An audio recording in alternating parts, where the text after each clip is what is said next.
Hey, I'm on with Scott McKain today, and what a pleasure. This guy is a professional. He is a speaker and author.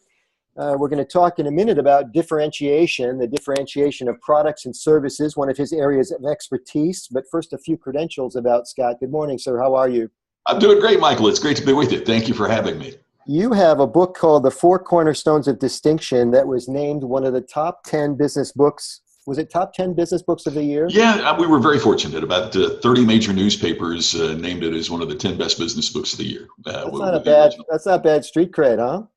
It was very nice, unexpected and very nice. Scott, I've got a theory that people don't really want to be different than everybody else. I've got a theory that a lot of us secretly want to be like everyone. Remember when nobody had tattoos and then everyone was getting a tattoo to be different? And now everybody has ink. And we're like, what happened there, man? Yeah, it reminds me of that great scene in the Monty Python movie Life of Brian, where he shouts, "You are all individuals," and in unison, the entire group says, "Yes, we are all individuals." Right? So it's that same kind of thing. And there's peril for being too different. Not only with a product launch could be disastrous if you're too different. Mm-hmm. So tell us a bit about the process of, first of all, identifying this differentiation. Sure. And then we'll roll through the chronology, how to roll it out, how to know it when you see it, how to test it, that type of thing. Certainly.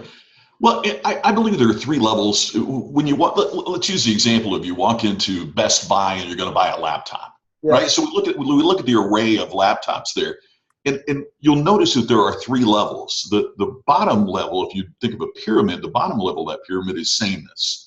So why would I buy an Acer instead of an Asus?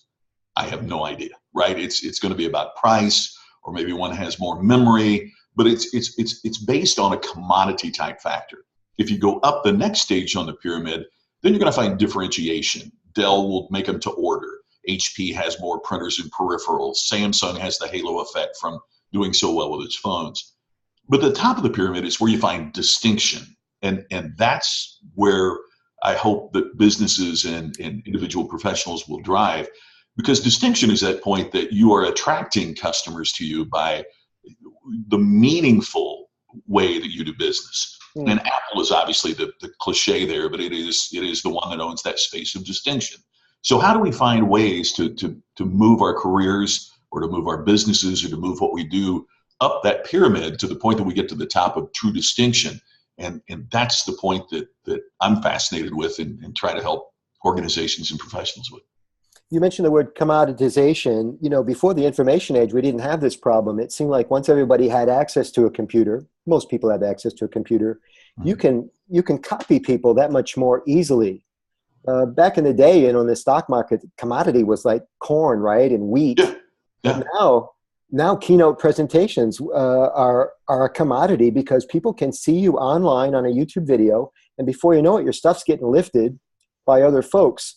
Sure. So what's that careful balancing act between commodity and unique? What's the balance between unique and weird?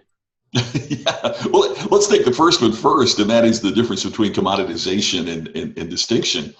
And it's an execution.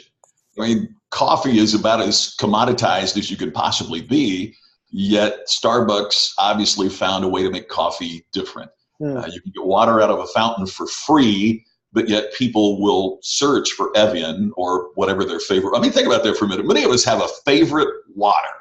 Right, so they found a way to differentiate water in the marketplace. Somebody came up to me after a presentation and said, "Well, currency is the ultimate commodity. A dollar is a dollar is a dollar. You can't differentiate one from another. Yet at the same time, we'll spend one interest rate on our mortgage, but an exponentially higher interest rate with what we acquire with the convenience of a credit card, even though both are methods of financing and acquiring currency." So it's found in the execution. How do we create something distinctive and how we bring it to the marketplace? How do we work through the process that it takes to stand out from the competition? And at the end of the day, I think those that get to that weird spot that you're referring to, yeah, I think those are the ones that are seeking differentiation just to be different and not to have something that has meaningful attraction to customers. Mm. You know, if I slap every customer in the face, I'm really different, right? I mean, my place is different, but it doesn't mean you're going to come back and do any more business with me. Right. And I think that's, you know, we see it, every industry we see it. I mean, I was doing a program for a tech group, and they were talking about how there are some web designers that design basically to impress other web designers, not to necessarily have a functional site that's easy for customers to use. Right. I think so many times in so many businesses, regardless of the situation, we see those that are playing to the inside crowd rather than to prospects and clients and customers. Yeah, yeah. You know, and what's really interesting to me is when a business can play the differentiation and somehow there's a business angle to it. You mentioned Starbucks. One of the best differentiators they ever did was when they started calling the small coffee a tall coffee, right? That's exactly right. Yeah. Because the price is going up, but psychologically you're thinking, oh, I'm getting a tall now because they differentiated just by changing the name of the cup, right? Well, it's a great point, and one of the challenges I think is, okay, so then how do we replicate that in our businesses? Yeah. Right? How do we find a way to take that methodology? And one of the examples, and you know, Starbucks is used so much, but it also shows you how breathtakingly rare and difficult this is to accomplish. You know, we'd love to talk about. I mean, there's other examples that I use that aren't as well known, but for example, you can't wear cologne or perfume on the days that you work at Starbucks. That's how precise they are about the details, because they don't want you and I to go in there and go, oh man, Tommy girl, you smell terrific. Well, also, Howard Schultz didn't want to bring in sandwiches for the same reason. He wanted people to smell that deep, rich coffee when they came in. Yeah, absolutely. And that's an interesting thing as well. Matter of fact, that's getting the cart in front of the horse, but that's the book I'm writing right now, is the struggle that organizations have to, once they attain distinction, to maintain it, or even to move up to a higher level. I mean, we've seen so many, whether it's Sears or Nokia, that have lost it and can't get it back, or others like Starbucks, that it was eroding. The same-store sales was dramatically declining, and they were able to return, you know, to that place of distinction that they held. Scott, we're about at midpoint. Remind everybody your website. Where is your favorite place for them to buy your books? I'm sure we can get them anywhere, but maybe you have thanks. Oh, that's very kind of you to ask, Michael. I appreciate it. The website that tells us about what I do with speaking, consulting, training, all those things is just scottmckain.com. My last name is spelled McKain, a little bit different than that Arizona senator. Differentiated. I'm sorry? You differentiated. Yes, I never thought of it that way. That's exactly right. I should have done it. You're exactly right. No extra charge for that one, Scott. We just send folks to Amazon. If you know, just search Scott McKain at Amazon, and you'll find more there than you'd ever want to read. So, but the main book about which all this is based on is titled "Create Distinction: What to Do When Great Isn't Good Enough to Grow Your Business." And so that's, if you're interested in what does it take to, you know, set yourself apart in the marketplace, that's the one right there. Here's the book, everybody. If you're looking for it online, that's the image of it. Scott, you know, a lot of my people are, I teach presentation skills, and a lot of my people are interested in how to differentiate themselves in a corporate presentation, an 18-minute TED Talk. I've noticed something interesting happen in our society since Casual Friday happened. Now every day's casual day, right? And a lot of the millennials begin every sentence with the word so. So, you know, and we went from this very prim and proper presentation style to a very casual style where we're wearing jeans, and you wonder sometimes, do these people own full-length mirrors? What's happening? Do we get to a point, again, I keep using this teeter-totter analogy, do we get to this tipping point where everybody's casual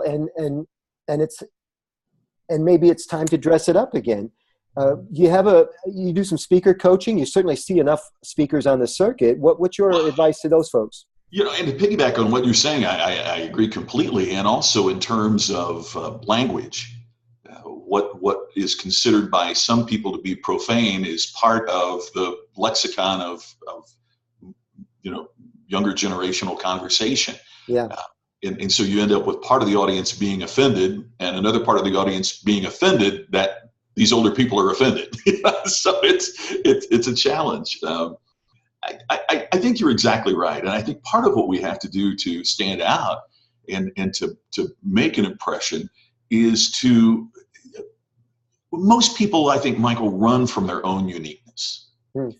They are so afraid of the stories in a speech, for example, that would make them unique. They are so afraid of the transparency required. You know, I'm sure you do as well. I joke about the starfish story. If I go to one more meeting where somebody talks about the starfish, it made a difference to that one. You know, yeah, exactly. It's like, you know, cut my wrist if I have to hear that thing one more time. And to me, part of the tragedy of that is not just the lack of originality of the speaker, but it parallels the lack of the speaker's willingness to go deep into their own story. Because what makes you unique is your story. And so I think the appearance is part of that. One of the things I've noticed too, at meetings where apparel is allowed to be extremely casual, the precision of the language becomes casual as well.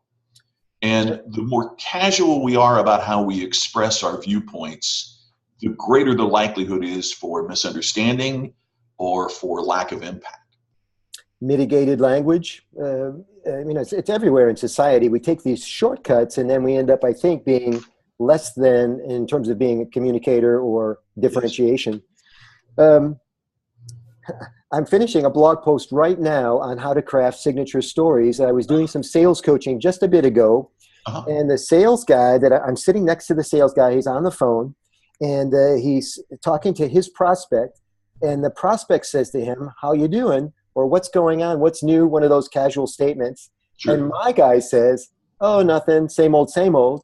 And I waited for the call to finish, 30-minute call, whatever. He hangs up the call, and I said, "Why did you tell him same old, same old? Aren't you getting married in 4 weeks?" Oh my gosh. and I thought, what a great opportunity to differentiate yourself as a human being, man. As a human, yes, absolutely. Whether the guy's married or divorced or single, he's going to have some kind of comment. He's going to play into the thing. Of course. Yeah, but it doesn't end there. You talked about not wanting to share personal stories. You know, there are stories that are a lot better than that, a lot more personal than that I think we're reluctant to share in a presentation format, right? Oh, I totally agree. One of the things I ask folks to do is to at least attempt to write their own autobiography. Mm-hmm. Not because you're going to publish it, but because it will amaze you. The speech I'm giving in Canada this week, I am going to begin with a story that the only reason that I even imagined that would be a speech story. I hadn't even thought of this incident. Quickly, my folks owned the one grocery store in a very rural community in Indiana where I grew up, Crothersville, Indiana. The guy that owned the clothing store across the street sprinted through the intersection. I'm sitting at the one cash register in our little grocery store talking to my dad. He runs in and tells my dad that the reason that the field on the north end of our town is being cleared is to make way for the construction of a supermarket. Now, I'd kind of forgotten that moment until I disciplined myself to start to write my own autobiography. Now, it's a small grocery store in a tiny town, but what does that have to do with Intel or Apple or Amazon, BMW or anybody, right? It's that change can happen instantly. Mm. Disruption can happen immediately. And how you respond to that, whether you're a mom and pop store in Crothersville or whether you own $1 million taxi medallion in New York City and Uber is there, how you respond to that is going to make all the difference in the world. Well, that has been a real signature story for me. Sure. But it never, frankly, when I was preparing material, it was always easier for me to say, you know, I recently read a book about Starbucks where they say, or let me tell you the starfish story. Yeah, exactly. You know, I'm walking down this bed. What kills me is when somebody tells the starfish story like it happened to them. Yeah. That's the kiss of death, too, is when you take an old. I was walking down the beach. That's exactly. I've heard a guy do that. And so, you know, to your point, I think you're so spot on. It's finding these ways, because look what that story does. And I'm not trying to hold myself out as any kind of example, but that story accomplishes, as you know, multiple objectives. It begins by getting the audience thinking. It intrigues them and interests them, but it also humanizes me. By the time I'm finished with that story, you know several things about me, either consciously or subconsciously. A rural background. You know, I have a disc jockey voice. That's the only voice I've ever had. I need to do something to show them something other than how I sound. So talking about my rural background, talking about working from the time I was a kid, talking about my family being entrepreneur. There are so many levels that story can connect with an audience that it really sets up the rest of the speech extraordinarily well. So anyone can do this. That's not, you don't have to be from a grocery store in Crothersville to have that kind of story, obviously. It's exactly what you're saying in terms of mining the depths of your own experience.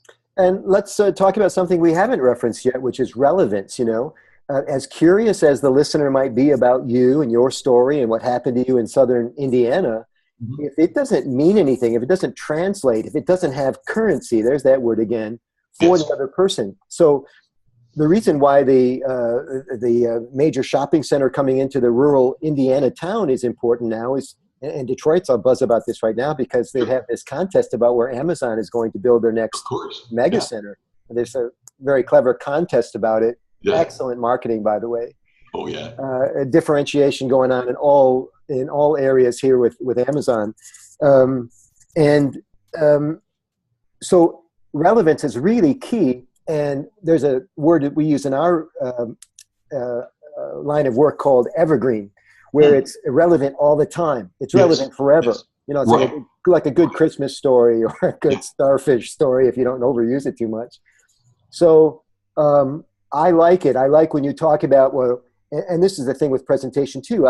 If you're a really successful person and you want to differentiate yourself, tell them about when you weren't successful. You know, if you're really stylish, tell them about the time of your life that you were a dork, because people like that come from behind story, right? Again, why Detroit is so popular right now. The comeback. Oh, of course. Great differentiation with Detroit. Well, and I think you hit on something else there as well, which is when the audience views you as the hero of your own story, they tend to tune out. But when they view you as the observer that this is happening to you, then it's so much easier for them to put themselves in your place. That's it. Because implied in that story is, what if you were the kid sitting there at the cash register and all of a sudden this changed? Not just your business, your family, all of this immediate sudden change. And there's a story I tell about a cab driver that's kind of my signature story called Taxi Terry. And also a book, yeah? Yeah, also a book. As a matter of fact, it was the coolest thing in the world. I posted a video of it on YouTube and got over 150,000 views, which is not much if you're, not much if you're Taylor Swift, but if you're a, middle-aged white guy telling a 6-minute story, then not too bad, right? But the point is that I'm in the back seat of this guy's cab. Taxi Terry is the hero of the story. I'm just the passenger. I'm just amazed by what he's doing. And I think one of the elements that is difficult sometimes for people as they construct their stories is they want to make themselves the hero of their own story. I overcame this. I did this. And my joke is, unless you've climbed Everest blindfolded and backward, it's very difficult for typical folks to be the hero of their own story. Yeah. One other quick aside. I don't do much speech coaching, but I got such a unique request. I did it. The real life Captain Phillips. Oh, wow. Asked me to speech coach him. And one of the interesting things. He wanted to go on the market, on the keynote market after the adventure he had with the pirates. Right. But this was right before the movie came out. Okay. Now, when Tom Hanks plays you and your video demo is $100 million movie, you're not going to have too much difficulty booking dates. But one of the interesting things about it was, first of all, they hired a speechwriter to write a speech for him. And it was horrific because the speech began with the pirates coming on the boat. And I said, wait. How did you become a ship captain? Well, he was a cab driver, and this guy got in his cab and gave him a big tip, and he said, "What do you do?" And he was a merchant marine captain. Well, how do you do that? I said, we've got to get you on the boat first, right? We've got to build. Everybody knows pirates come on the boat, but here's the point. To your excellent point about being evergreen, if if all he does is describe what happened, that's a great story. Mm. But when he says, as a captain, all of my training, all of my years of experience, everything was, don't give up the ship. Yet in that one moment, everything had changed so much, my training was no longer relevant.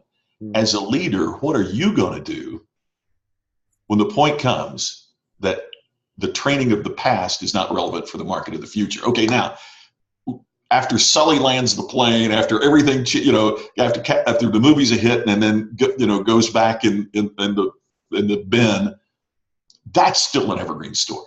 Yeah. Right? I mean, that's something. Yeah, he can. I want to hear him today talk about that. So that's what people have to do, and I think you're so on the mark about that, and that's where distinction comes from, because there's so few that make that emotional connection. It's easy to be different. Yeah. It's really hard to be distinct, because part of what is inherent in distinction is emotional connectivity. We feel emotional about Apple products. We feel emotional about, we drive by tons of coffee shops that's selling it cheaper to go get our Starbucks and hang out in there. We love the jokes and the stories on Southwest Airlines. We have an emotional connectivity to those distinctive organizations or distinctive professionals.